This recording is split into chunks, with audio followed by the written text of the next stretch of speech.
남편이 응급실에 실려간 날, 저는 처음 알았습니다. 제가 3년 동안 생활비 아껴가며 낸 카드값이 우리 집 카드값이 아니라 다른 여자 월세였다는 걸. 29년을 같이 살았습니다. 아이 둘 키웠고 시부모 병원비도 같이 막았고 남편 퇴직하면 이제 좀 편하게 살 수 있겠다. 그렇게 믿고 있었습니다. 그런데 남편은 제가 아껴서 막은 돈으로 다른 여자 집을 지키고 있었습니다. 그날 저는 알았습니다. 제가 그 사람 아내로 산 게 아니라 끝까지 자기 편의를 떠받치는 사람으로 살았다는 걸. 남편이 쓰러진 건 비 오는 저녁이었습니다. 원래 혈압이 좀 있는 사람이긴 했지만 그날은 퇴근하고 들어오자마자 가슴이 답답하다고 했습니다. 처음엔 체한 줄 알았습니다. 소화제도 찾고 등도 두드려주고 물도 갖다 줬습니다. 그런데 얼굴빛이 점점 변했습니다.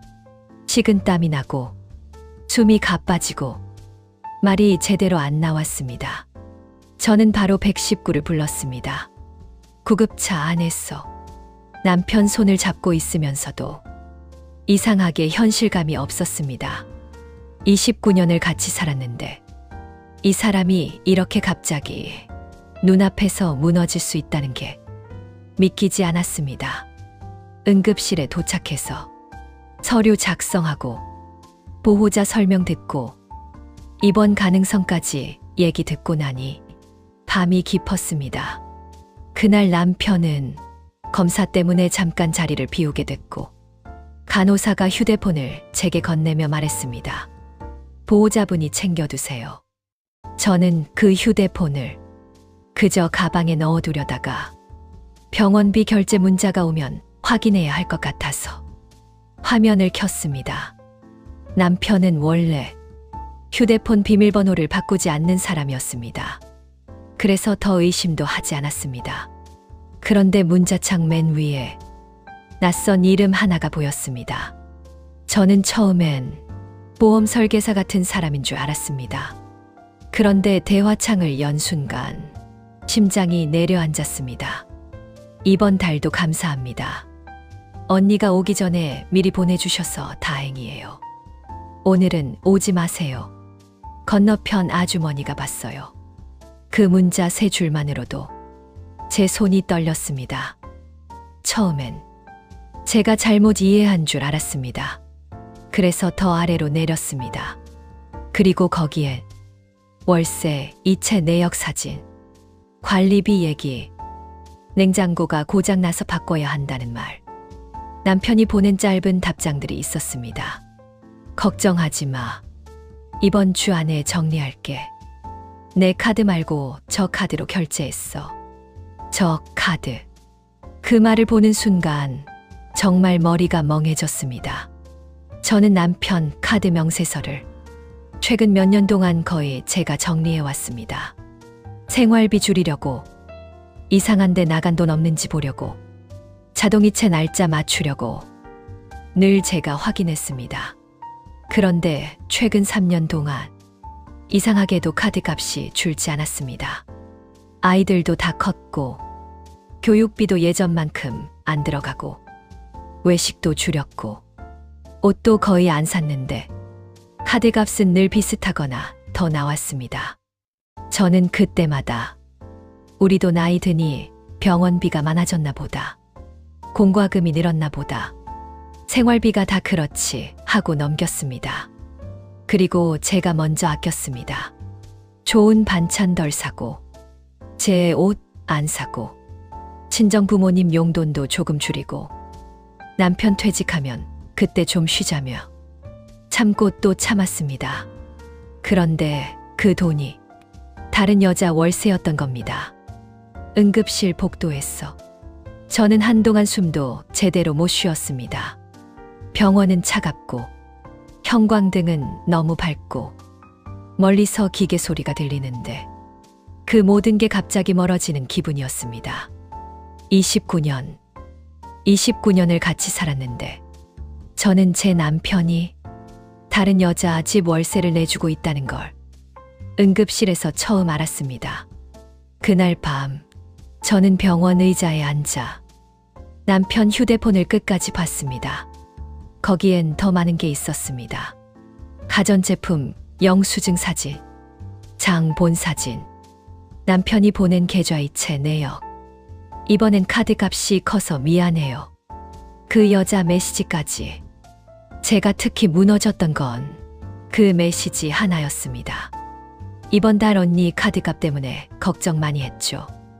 다음 달엔 조금 줄여볼게요. 언니 카드값. 그 말이 너무 선명하게 박혔습니다. 그 여자는 알고 있었던 겁니다. 그 카드값이 남편 돈이 아니라 아내가 같이 감당하는 생활비라는 걸. 그러니까 남편만 저를 속인 게 아니었습니다. 둘이 같이 제가 모르게 제 삶을 뜯어먹고 있었던 겁니다. 저는 그날 밤 병원비보다 그 카드 명세서가 더 무서웠습니다.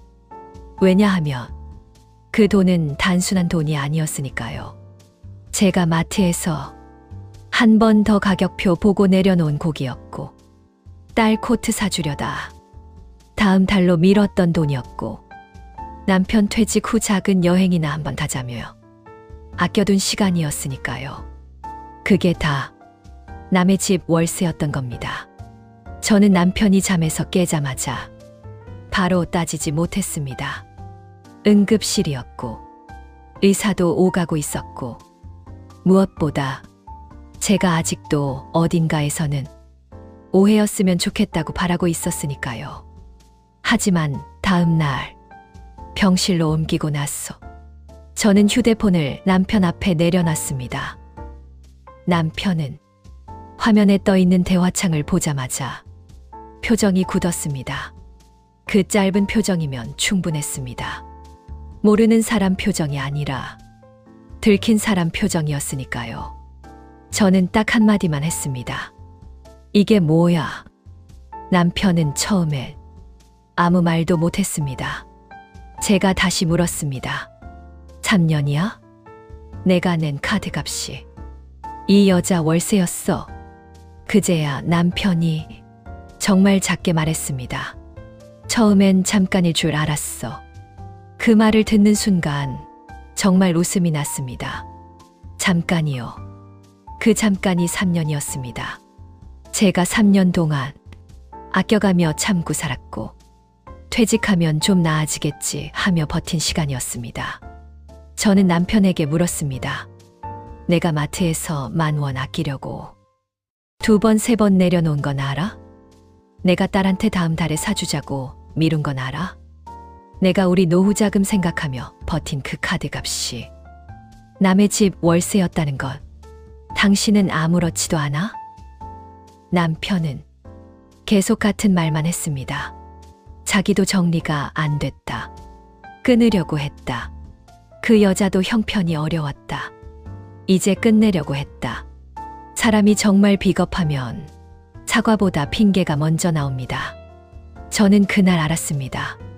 이 사람은 제가 왜 무너졌는지 끝까지 모를 거라는 걸. 제가 무너진 건 외도 때문만이 아니었습니다. 물론 그것도 컸습니다. 하지만 진짜로 견딜 수 없었던 건 내가 29년 동안 같은 집에서 아내로 살았는데도 남편은 내 삶을 가져다 써도 되는 걸로 봤다는 사실이었습니다. 내가 아끼는 돈, 내가 줄이는 생활비, 내가 포기하는 작은 즐거움, 그걸 다 자기 마음대로 다른 여자 인생에 붙여 쓴 겁니다. 그게 너무 끔찍했습니다. 그 뒤로 저는 남편 카드 명세서를 전부 다시 확인했습니다. 정말 3년이었습니다. 월세, 관리비, 가전, 생활용품, 가끔은 장본 마트 영수증까지 있었습니다. 저는 그걸 하나하나 보면서 제 삶이 얼마나 바보 같았는지 깨달았습니다. 남편은 제가 절대 카드값을 자세히 안 볼 거라고 믿었던 겁니다. 왜냐하면 저는 늘 믿는 사람이었으니까요. 남편 말 믿고, 생활비 믿고, 가족이라는 말 믿고, 그 믿음 하나로 29년을 살았습니다. 그런데 돌아온 건 응급실 복도에서 확인한 다른 여자 월세 내역이었습니다. 아이들에게는 처음엔 말하고 싶지 않았습니다. 아빠가 병원에 누워 있는데 이 사실까지 알게 하면 애들 마음이 산산조각 날 것 같았습니다. 그런데 혼자 감당이 안 됐습니다. 결국 큰아이에게 먼저 말했습니다. 처음엔 믿지 못했습니다. 아빠가 그럴 리 없다고 했고 혹시 업무상 누군가를 도와준 거 아니냐고 했습니다. 저도 그 말이 너무 듣고 싶었습니다. 하지만 문자와 이체 내역을 보여주자 아이 얼굴이 굳었습니다. 딸은 한참 말이 없다가 이렇게 말했습니다. 엄마, 그럼 엄마가 아낀 3년은 뭐였어? 그 말 한마디에 저는 처음 울었습니다. 남편 앞에서도 안 나오던 눈물이 그 말에 터졌습니다. 맞습니다. 그 3년은 뭐였을까요? 남편은 아픈 뒤로 오히려 더 조용해졌습니다. 제가 따질수록 자기는 몸도 힘들고 정신도 힘들다고 했고 이럴 때까지 몰고 오고 싶지 않았다고 했고 결국은 자기도 정리하려고 했다고 했습니다. 그런데 저는 압니다. 정리하려는 사람은 3년 동안 남의 월세를 대신 내주지 않습니다.